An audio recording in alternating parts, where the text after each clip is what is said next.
Hello guys. तो इस वाली वीडियो में मैं आपको बताऊंगा कि पाइथन में कितने टाइप के इनबिल्ट फंक्शंस होते हैं, क्या क्या इनबिल्ट फंक्शंस होते हैं, वो काम कैसे करते हैं। मैं उनके बारे में आपको सब कुछ ब्रीफ में बताऊंगा, ज़्यादा नहीं, क्योंकि जैसे जैसे हम आगे कोर्स चलता जाएगा वैसे वैसे आप लोग इन सारी चीज़ों में मास्टर हो जाओगे। तो सबसे पहले आप देखो बिल्ट इन डाटा टाइप्स। यहाँ पर इसने बताया है कि जो वेरिएबल्स होते हैं वो डाटा स्टोर कर सकते हैं, जो भी आप उनका वैल्यू देते हो। जैसे आपने किसी का नाम दे दिया, कोई सेंटेंस दे दिया, कोई इंटीजर दे दिया, या फिर कुछ भी दे दिया, तो आप इसको किसी टाइप में स्टोर करोगे। ये नहीं कि ऐसा नहीं हो सकता कि वो कोई टाइप ना, वो किसी ना किसी टाइप में आता होगा। जैसे कि कोई लंबा है तो कोई छोटा है, ऐसा तो नहीं होता ना कि ये लंबा भी नहीं है छोटा भी नहीं है, एग्जिस्ट ही नहीं करता। अगर एग्जिस्ट करता है तो कुछ तो हाइट होगी ना उसकी। तो उसी तरीके से ये कह रहा है कि अगर एक वेरिएबल है तो उसमें जो भी हम चीज़ स्टोर करेंगे वो किसी टाइप की होगी। जैसे कि कुछ इनबिल्ट फंक्शन इन्होंने बताया है। टेक्स्ट टाइप ये है स्ट्रिंग, जो मैंने आपको बताया था कि जो सेंटेंसेस टाइप सा होता है आप सीधा ऐड कर दो, और इसका कुछ ज़्यादा मैथमेटिकल नहीं होता, सीधा सीधा सेंटेंस जैसा होता है। फिर दूसरा है हमारे पास में न्यूमेरिक टाइप। न्यूमेरिक टाइप में हमारे पास में एक इंटीजर आता है। इंटीजर तो आपको मालूम है ना, ज़ीरो, हाँ, 0 1 2 3 4 -1 -2, और जो भी डेसिमल वाले नंबर नहीं होते हैं। दूसरा आता है हमारे पास में फ्लोट। फ्लोट होता है हमारे पास में डेसिमल वाला इंटीजर, बिना डेसिमल वाला फ्लोट, डेसिमल वाला। और कॉम्प्लेक्स नंबर आपको मालूम होगा, 11th में था आई गेस, कॉम्प्लेक्स नंबर्स। तो उसमें हम लोग आई लिखते थे, यहाँ पे बस हम लोग जे लिख देंगे। बाकी चीज़ पूरी सेम है, real real part, imaginary part, वो सब सेम है। फिर सीक्वेंस टाइप। सीक्वेंस में आता है हमारे पास में लिस्ट, टपल्स, रेंज। लिस्ट में म्यूटेबल होती है, टपल्स इम्यूटेबल होता है, और रेंज में आपको ये सब बाद में बता दूंगा। रेंज कहाँ से कहाँ तक डिफ़ाइन करते हैं, कैसे डिफ़ाइन करते हैं, वो सब। और बस मैं आपको यहाँ पे बता रहा हूँ कि ये सब होता है, और आप थोड़ा सा दिमाग में डाल लो ये सब होता है, और आगे हमें सीखने को मिलेगा। बार बार देखते रहोगे तो दिमाग में घुस जाएगा, समझ में आ जाएगा। बस छोड़ के नहीं जाना है बीच में कि अरे नहीं आ रहा चलो दूसरे कोर्स पे चले जाएं। या तो उसका कर लो या तो यहाँ पे कर लो, एक जगह पे कर लो, वरना लास्ट में परेशान हो जाओगे। तो मैपिंग। मैपिंग में हमारे पास में एक डिक्शनरी, उसको हम लोग शॉर्ट में लिखते हैं DICT, डिक्ट।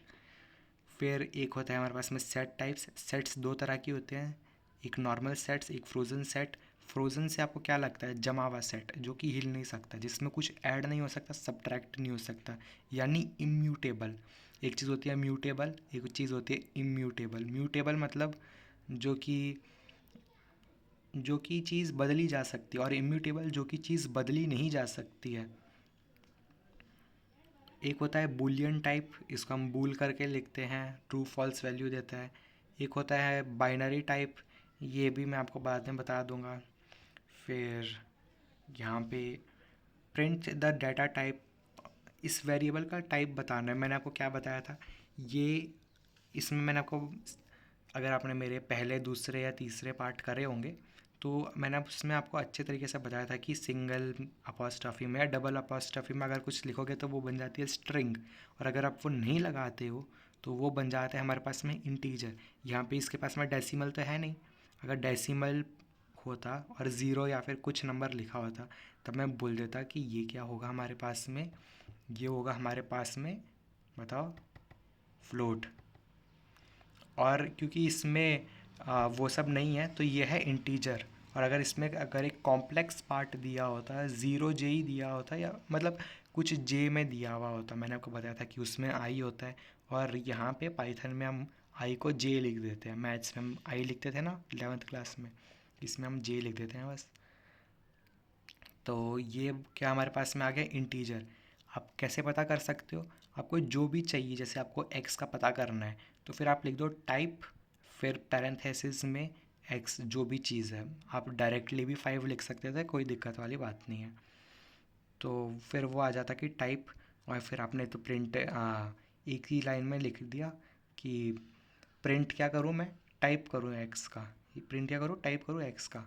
तो फिर वो आपको बता देगा कि यह है एक इंटीजर। फिर बाद में कुछ एग्जांपल्स दिए हुए हैं यहाँ पे, आप देख सकते हो। यहाँ पे मैंने बताया था सिंगल अपॉस्ट्रॉफी या डबल अपॉस्ट्रॉफी में कुछ लिखोगे तो वो होती है हमारे पास में स्ट्रिंग। अगर आप यहाँ पे 20 है, यहाँ पे कुछ डेसिमल में नहीं है ना, तो ये है हमारे पास में इंटीजर। ये है हमारे पास में फ्लोट। ये है हमारे पास में फ्लोट। ये जे वाला आ गया, देखो ये हो गया हमारे पास में कॉम्प्लेक्स नंबर, क्योंकि इसमें इमेजिनरी पार्ट है। लिस्ट वो होती है जिसमें दोनों तरफ स्क्वायर ब्रैकेट्स लगे हुए होते हैं, तो ये हमारे पास में लिस्ट होती है म्यूटेबल, जिसको बदला जा सकता है, चीज़ें ऐड सब्ट्रैक्ट, वैल्यूज़ भी बदली जा सकती है, नई वैल्यूज़ असाइन कर सकते हैं। एक्स में सॉरी ये है टपल, ये है लिखते हैं हम इसे पैरेंथेसिस में, और ये होता है हमारे पास में इम्यूटेबल, बदला नहीं जा सकता। रेंज 6, रेंज हम लोग क्या रेंज लिख दिया तो ये रेंज ही है। और रेंज कैसे काम करती है वो मैं आपको बाद में बताऊंगा, वरना वीडियो लंबी हो जाएगी। नेम यहाँ पे जॉन, और एज क्या है उसकी 36। तो आप यहाँ पे ध्यान से देखो, ये है 2 डॉट, ठीक है, तो इसको बोलते हैं कोलन। तो यहाँ पे हम लोग ये लगाते हैं, 2 स्ट्रिंग भी हो सकती है, या फिर यहाँ पे एक स्ट्रिंग और एक इंटीजर भी हो सकता है। मतलब डिक्शनरी में जैसे हम होता है ना कि कोई एक वर्ड पढ़ते हैं और वर्ड का मतलब पढ़ते हैं, तो आप बिल्कुल वैसे समझ लो कि ये एक वर्ड है, किधर गया, नेम एक वर्ड है और उस नेम का मतलब है जॉन। तो आप ऐसे समझ सकते हो कि अगर आप नेम लिखोगे तो फिर वर्ड आ जाएगा, या फिर आप उल्टा भी निकाल सकते हो। इसको कहते हैं की वैल्यू पेयर। ये मैं आपको बाद में बताऊंगा जब हम डिक्शनरीज पढ़ेंगे। और ये है हमारे पास में सेट्स अगर आपने पढ़े होंगे, कौन सी क्लास में था, शायद 11th में या 12th में था, रिलेशन सेट्स था ना, तो उसमें हम लोगों ने पढ़ते थे कि यहाँ पे उसमें भी करली ब्रैकेट ही यूज़ होने वाला है, लेकिन पर यहाँ पे ये कोई चीज़ नहीं है, जैसे नेम और कॉलन, ये तो ये है की वैल्यू पेयर, ये भी की है और ये उसकी वैल्यू है। एज कोई की है और एज की वैल्यू है 36।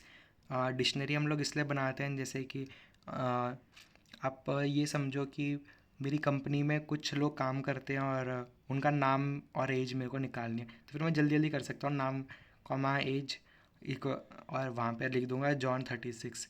तो फिर मेरे को जल्दी जल्दी जल्दी जल्दी सबकी मिलती रहेगी, जॉन की एज इतनी, इसकी एज इतनी, इसकी एज इतनी। तो इसलिए हम लोग डिक्शनरी यूज़ करते हैं। सेट्स में नॉर्मल वही चीज़ ही है, करली ब्रैकेट ही है, लेकिन पर बस कॉमा कॉमा दिया हुआ है, यहाँ पे कोलन वोलन का चक्कर नहीं है, नॉर्मल लिस्ट टाइप ही है। और लेकिन पर इसका ये फ़ायदा होता है कि आप इसमें यूनियन ले सकते हो, इंटरसेक्शन ले सकते हो, और जो भी चीज़ें आप सेट्स में करते थे वो सब आप कर सकते हो, अगर आपकी फील्ड में या फिर आपके प्रोग्राम में इन सब की ज़रूरत पड़े तो। वैसे तो शायद पड़े ना। ये है फ्रोज़न सेट में पैरेंथेसिस, और ये आप ये मैंने बताया था क्या कि ये है जो आप म्यूटेबल नहीं है, इम्यूटेबल है, जो आप चेंज नहीं कर सकते। फिर एक्स की वैल्यू ट्रू, ये है हमारे पास में बूल, और फॉल्स भी बूलियन है, तो फिर ट्रू फॉल्स होता है। ये भी मैं आपको आगे बता दूंगा, मतलब जब आएगा इसका नंबर तब बताऊंगा। फिर ये है बाइट्स, ये सब काम के हैं नहीं, पर देखना है तो देख सकते हो। और नीचे चले तो यहाँ पे इसने बताया कि अब आप बताओ ये क्या है, बताओ चलो, ये क्या है हमारे पास में, स्ट्रिंग है कि इंटीजर है, बताओ। स्ट्रिंग है, ये बताओ स्ट्रिंग है कि इंटीजर है, इंटीजर है। ये बताओ इंटीजर है कि फ्लोट है, फ्लोट है।